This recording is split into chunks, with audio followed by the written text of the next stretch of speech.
setiamu Tuhan, ku tuturkan tajamu. Kasih setiamu turun-temurun, ku nyanyikan kasih setia Tuhan selamanya. Selamanya ku nyanyikan kasih setia Tuhan selamanya. Ku nyanyikan selamanya.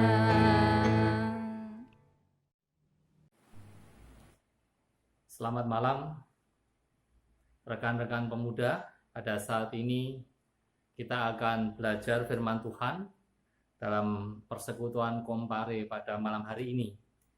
Adapun tema yang hendak kita pelajari bersama adalah remah yang terbuang, yang diambilkan dari kitab Ulangan pasal 15 ayat 7 sampai 11. Sebelum kita akan belajar firman Tuhan, mari kita berdoa terlebih dahulu. Selamat malam ya Tuhan, sungguh pada saat ini kami mengucap syukur kepadamu atas segala kenikmatan yang boleh kami rasakan dalam kehidupan kami pada hari ini.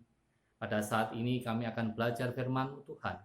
Kiranya Engkau memberkati kami, memampukan kami, sehingga kami boleh mengerti akan tujuan firman-Mu ini disampaikan. Urapilah kami dengan Roh Kudus-Mu. Di dalam nama Tuhan Yesus, Juru Selamat kami yang hidup, doa ini kami panjatkan. Amin. Teman-teman semuanya,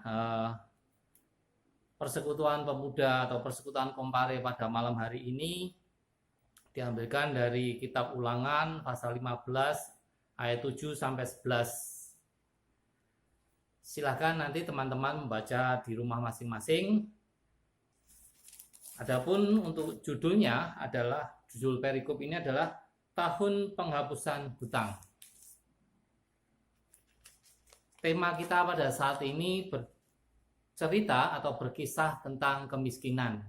Sungguh tema yang sangat menarik untuk kita pelajari bersama, karena dalam kehidupan kita hari lepas hari, permasalahan kemiskinan ini sering kita jumpai di dalam kehidupan kita, di kanan kiri kita, di tempat di mana kita melihat bahwa masih banyak kemiskinan yang ada di sekitar kita. Di Undang-Undang Dasar Negara Republik kita, yaitu Undang-Undang Dasar 45, pasal 34 ayat pertama dikatakan bahwa fakir miskin dan anak-anak terlantar dipelihara oleh negara. Jadi negara berkewajiban untuk memelihara mereka-mereka yang tergolong miskin. Nah, terutama dalam masa-masa pandemi saat ini, banyak kita jumpai kemiskinan itu semakin hari semakin meluas karena kondisi pandemi yang hampir setengah tahun ini kita alami. Pemerintah berupaya untuk mencegah kemiskinan ini terus merajalela dengan berbagai macam bantuan-bantuan sosial yang diberikan. Ada tentang kartu sembako, kartu prapekerja atau BST, bantuan listrik, bantuan UMKM, bantuan ketenaga kerjaan, bantuan pendidikan, dan sebagainya. Yang semua itu dilakukan oleh pemerintah untuk menekan atau membantu orang-orang atau penduduk Indonesia di tengah masa pandemi ini agar kemiskinan tidak semakin meluas.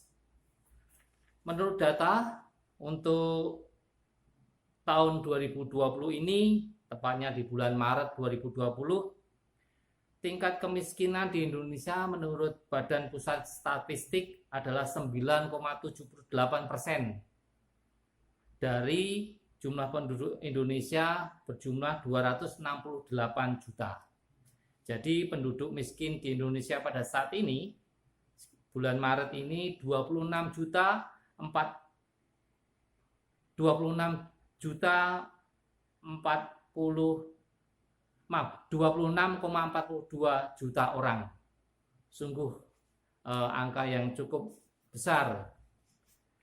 Dan kemiskinan ini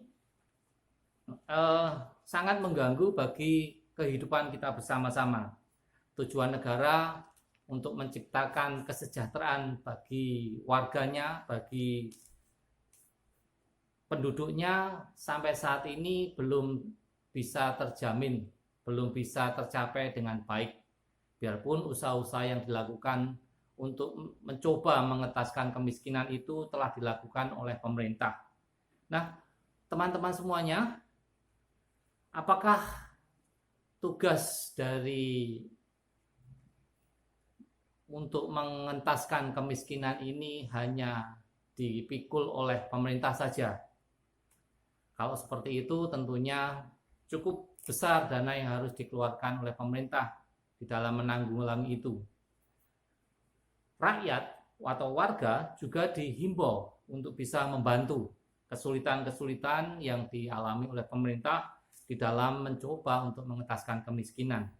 Nah, pada pelajaran kita pada malam hari ini, perikop kita menceritakan bagaimana firman Tuhan disampaikan kepada Nabi Musa untuk disampaikan lagi kepada umat Israel, orang-orang Yahudi pada saat itu.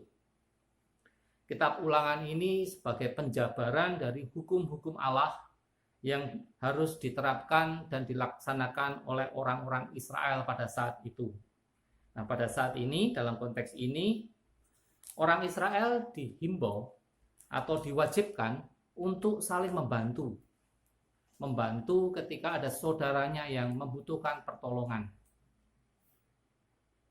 Bahkan ketika harus meminjam dari saudaranya itu, ketika masa 7 tahun berlalu, pinjaman itu harus dilunaskan. Jadi ada masa 7 tahun di mana setelah 7 tahun semua hutang yang dipunyai oleh seseorang dari golongan orang-orang Israel itu akan dilunaskan oleh para pemiliknya.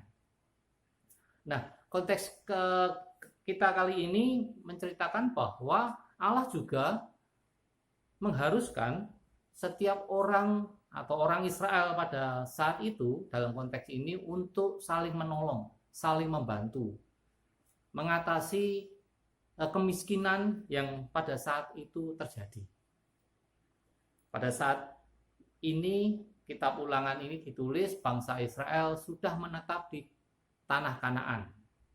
Tetapi dalam kehidupan mereka awal-awal, banyak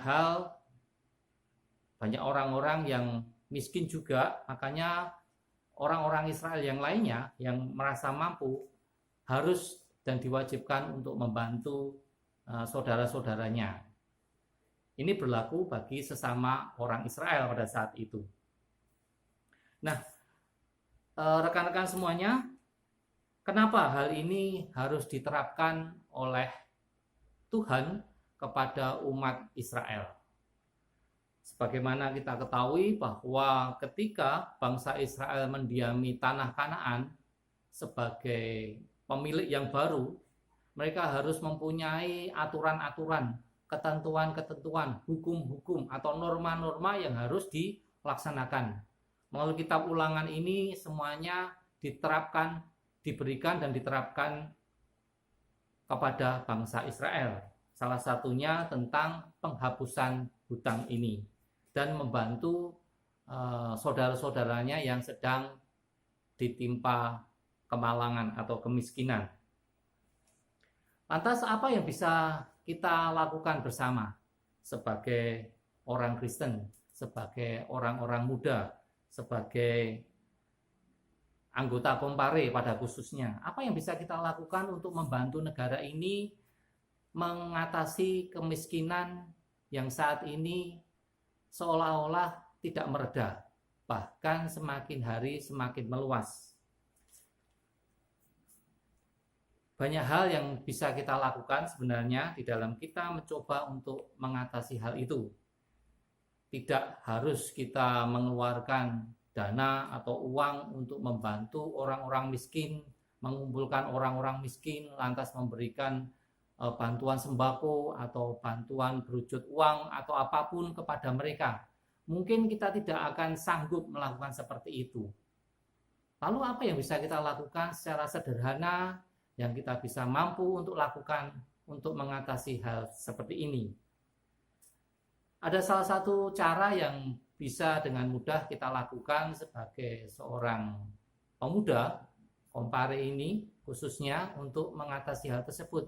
Yang pertama, kita harus menyediakan diri untuk membuka hati kepada orang-orang di sekitar kita yang membutuhkan pertolongan kita. Pertolongan tidak hanya berwujud materi, tetapi pertolongan juga bisa berwujud yang lain. Nah, ketika kita tidak bisa memberikan bantuan berwujud materi, kita bisa melakukan pertolongan berwujud yang lainnya. Apa yang bisa kita lakukan? Banyak hal. Kita menebar kebaikan kepada orang-orang di sekitar kita agar kehidupan mereka juga lebih diringankan, gitu, dengan bantuan kita. Itu untuk orang lain.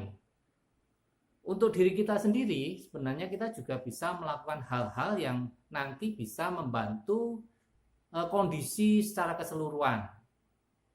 Yang pertama, kita bisa hidup secara hemat. Ketika kita hidup secara hemat, maka pengeluaran kita akan berkurang.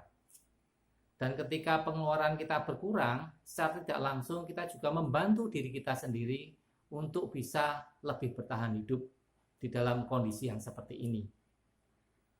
Yang pertama. Yang kedua, kita bisa menabung. Seberapapun hasil yang bisa kita tabung, entah itu besar, entah kecil, itu sangat berguna bagi kehidupan kita kelak. Ketika kita menabung sedikit demi sedikit, lama-kelamaan akan menjadi banyak. Dan hal itu bisa mengatasi atau membuat diri kita menjadi lebih survive, lebih bertahan di dalam kehidupan kita. Nah, teman-teman, banyak hal yang akan bisa kita lakukan. Contohnya 2 hal tadi.